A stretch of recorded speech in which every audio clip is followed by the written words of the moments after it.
بسم الله الرحمن الرحيم الحمد لله نحمده ونستعينه ونستغفره ونؤمن به ونتوكل عليه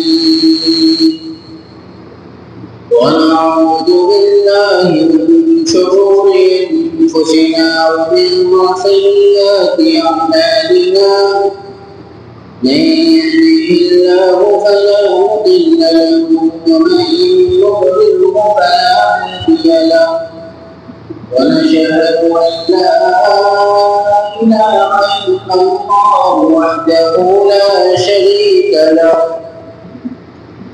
ونشهد أن سيدنا وسندنا وحبيبنا وإمامنا ومولانا محمدا عبده ورسوله صلى الله عليه وعلى آله وصحبه وبارك وسلم تسليما كثيرا كثيرا.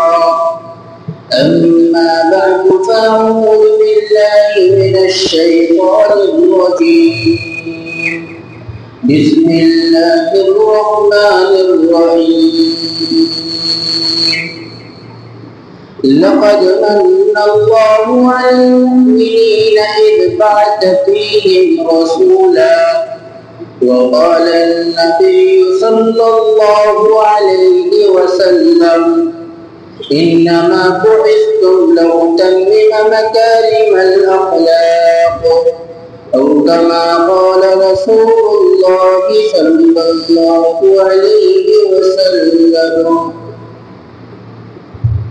قابل قدر ایمانی بھائی اور بزرگ اور دوستوں، کئی ہفتوں سے سیرت کا عنوان مسلسل چل رہا ہے. اس ہفتے بھی سیرت کے عنوان سے ہی بات ہونی. سیرت النبی صلی اللہ علیہ وسلم، آپ کی سیرت سے اگر کسی کی نسبت ہو جاتی ہے، جس چیز کی حضور سے نسبت، اس کی تعریف بھی حضور کی سیرت ہے. میرے بھائیوں، میرا اور آپ کا عقیدہ اور یہ دعویٰ ہے کہ حضور صلی اللہ علیہ وسلم کی طرف جس چیز کی نسبت ہو گئی، اس کا تذکرہ کرنا بھی آپ علیہ السلام کی سیرت ہے. حضور صلی اللہ علیہ وسلم کی طرف اگر مدینے کی نسبت ہو گئی، میں مدینے کا تذکرہ کروں تو یہ آپ کی سیرت ہے. اگر آپ صلی اللہ علیہ وسلم کی نسبت مکے کی طرف ہو گئی، مکے کا میں ذکر کروں تو یہ بھی آپ علیہ السلام کی سیرت ہے. حضور صلی اللہ علیہ وسلم کی طرف اگر کسی پہاڑ کی نسبت ہو گئی، اگر اس کا ذکر پہاڑ کا کیا جائے تو یہ بھی آپ کی سیرت ہے. آپ علیہ السلام کی طرف اگر کسی صحابی کی نسبت ہو گئی، اگر ہم اس صحابی کا تذکرہ کریں تو یہ بھی آپ کی سیرت ہے. میرے بھائیوں، سیرت کے کئی باب ہیں، سیرت کا صرف ایک باب نہیں. آپ علیہ السلام کی سیرت کے کئی موضوع ہیں، سینکڑوں ہزاروں نہیں بلکہ لاکھوں موضوع ہیں، لیکن پھر بھی آپ علیہ السلام کی شان کا حق ادا نہیں ہو سکتا. ایک عاشق رسول صلی اللہ علیہ وسلم کی خدمت میں نذرانہ عقیدت ایک عربی کا شاعر گزرا ہے. اس نے آپ علیہ السلام کی شان میں تقریباً 40,000 اشعار عربی میں لکھے، اور اس نے جو عربی میں آخری شعر لکھا اس کا ترجمہ آپ کو سناتا ہوں. اس نے 40,000 اشعار عربی میں لکھ کر آخر میں جو شعر لکھا اس کا ترجمہ اردو کے ایک شاعر نے کیا ہے.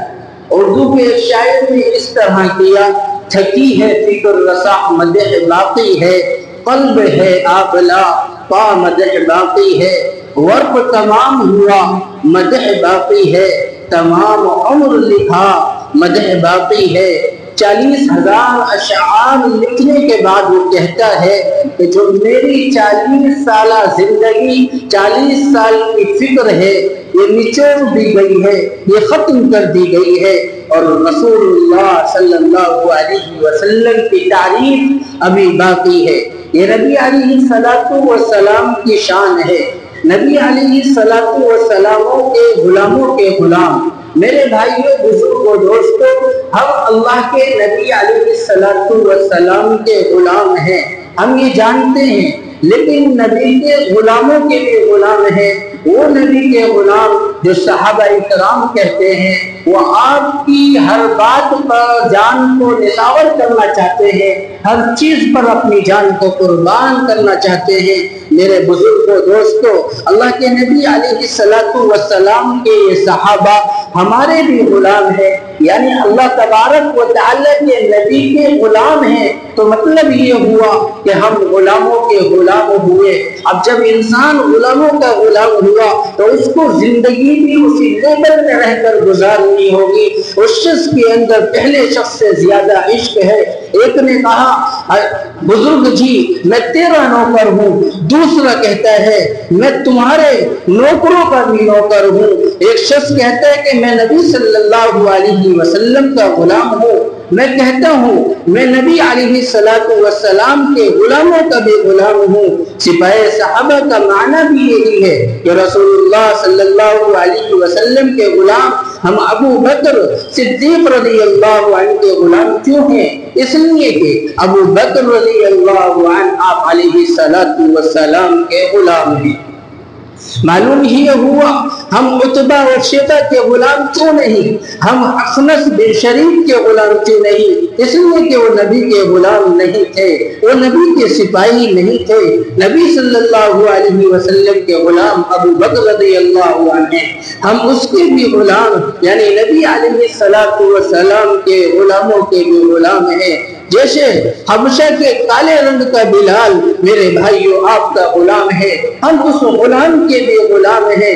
حضرت سفینہ رضی اللہ عنہ کا ایک واقعہ لکھا ہے کتابوں کے اندر۔